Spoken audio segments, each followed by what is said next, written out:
السلام عليكم ورحمة الله وبركاته. الحمد لله رب العالمين، والصلاة والسلام على نبينا محمد صلى الله عليه وسلم.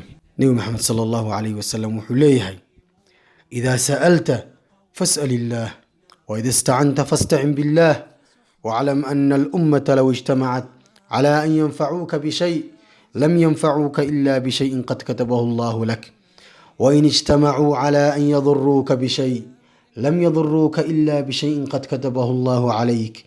رفعت الأقلام وجفت الصحف. نبي محمد صلى الله عليه وسلم wuxuu leeyahay: haddii aad cid wax ka dalbanayso oo wax weydiisanayso, fas'al illaah, ilaahay keligii subxaanahu watacaala weydiiso, cidna hala wadaajinin. waida istacant, haddii aad kaalmo dalbanayso oo cid inaad ku caawiso ama ku kaalmayso aad dalbanayso, fastacin billaah, ilaahay subxaanahu watacaala kaalmo weydiiso oo ilaahay caawimaad ka dalab.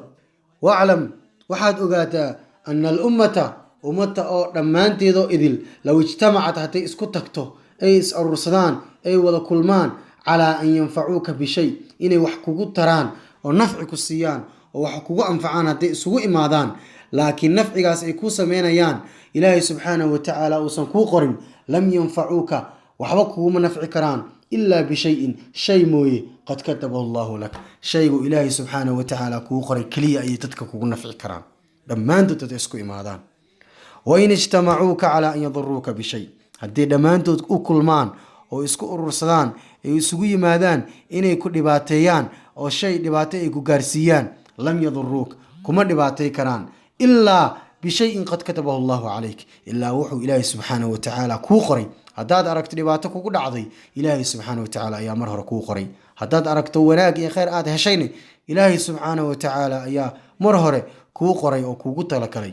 ruficat alaqlaam, qalimaantii waa la rafciyey oo waa la kor yeelay. wajufat isuxuf, waraaqihiina way qalaleen. sababtoo ah ilaahay subxaanahu watacaala wax walba oo dunidan ka dhacaya mar hore ayuu ku qoray lawxul maxfuudka. sababtoo ah ilaahay subxaanahu watacaala wax walba oo dunidan ka dhacaya mar hore ayuu ku qoray lawxul maxfuudka. midaas waa inaa yaqiinsanaataa, qalbigaaga gelisaa, aaminsanaataa. wassalaamu calaykum waraxmat ullaahi wabarakaatu. إننا قوم خلقنا قيمون.